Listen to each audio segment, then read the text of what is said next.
to introduce Mr. Chandra. So we all heard some things about him on his first icebreaker speech. And for those of you who were not there on his first speech, he's an information systems master's degree holder, a runner, a peace lover, and he loves to travel. He's kind of reserved and shy guy a little bit, I'd say, but once you break the ice, he's not only fun to talk to, but his experiences are also very worth listening to. And he's here to share his experience with his life. And please welcome him for his speech. A great start of the day with an unfortunate incident along the way.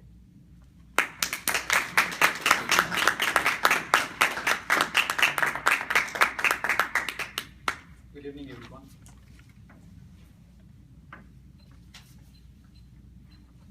Mr. Barack Obama said these words at peak of his speech during the commemorative speech after Boston bombings tragedy.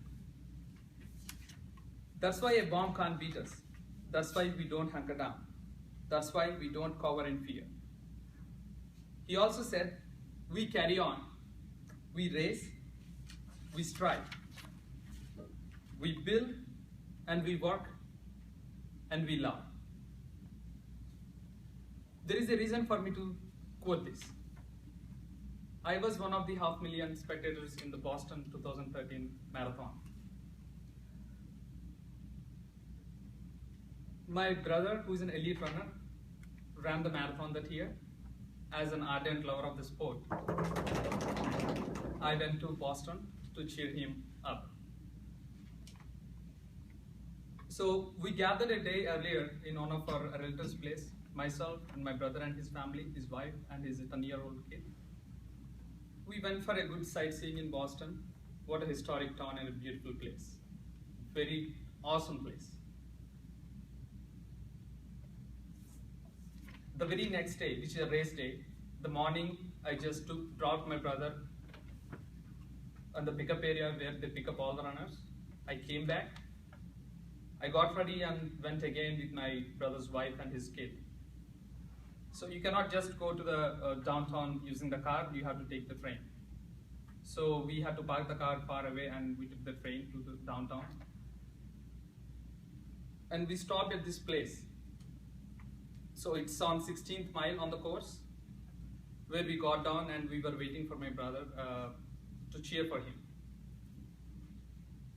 So identifying a runner among 26,000 people, it's not an easy task.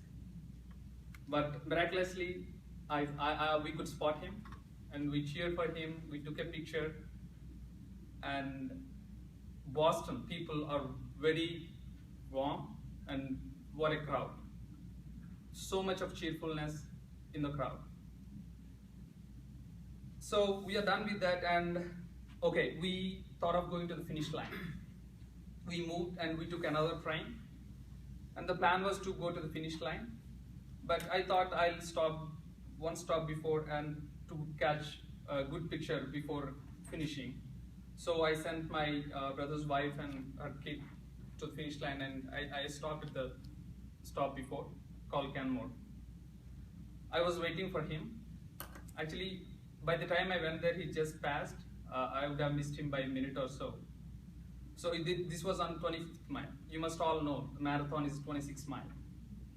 So I have a mile to go. I got a message that he has already finished. So I thought, okay, let me just walk to the finish line. So it's only 1 mile, but it took like 25 minutes to pass that line. So you must be knowing, 500,000 people are cheering for that race. It's a very huge race. It's a holy grail of marathon, holy grail for any running event. So I passed the finish line, I met my brother, and suddenly I saw people started running towards us. So we are like a couple blocks away from the finish line, and there was chaos, and people are screaming and running towards us. So immediately I got this call from my another cousin from Sacramento, asking, is everything fine? And everybody is fine out there. I said, like, everybody was fine, everybody's fine. Until then, I didn't know there was an explosion at the finish line, which I passed that finish line less than 10 minutes ago. Actually, there were 2 explosions, not even 1. So seeing at the situation, we just got into the restaurant by the road, and my brother's daughter actually drained the battery playing the game in the phone. So I did not even have phone charge in my phone. So I asked the waitress, and she helped me in getting some charge into my phone. I sent messages to my dears and near. So the same afternoon, I had to take the flight to San Diego. Outside, it was so chaotic. Literally, Boston downtown was in pandemonium. So with the help of an attendant, I took directions to go to a train station from where I could get to the airport.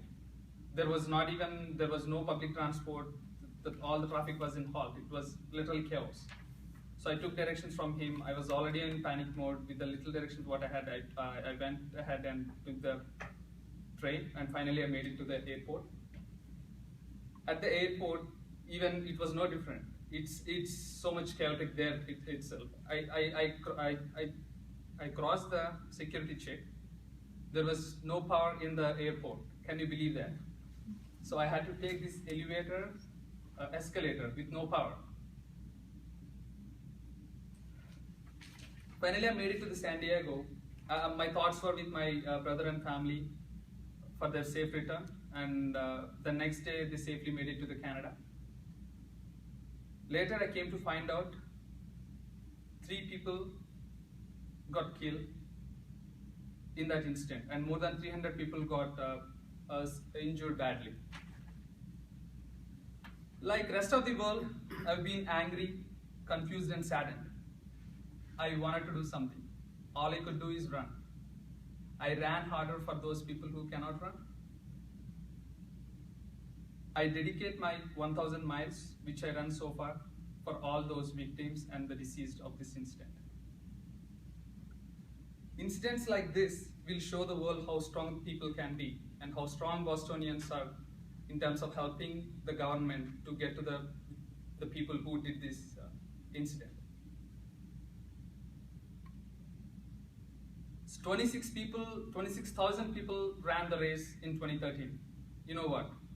The following year, 36,000 people ran the race, more than 10,000 people more than the previous year. I could relate one thing with this. It's a famous quote from one of the Indian authors. How do you defeat terrorism? Don't be terrorized. Thank you everyone for listening. Thank you for sharing a tremendous story. And would please write down your feedback.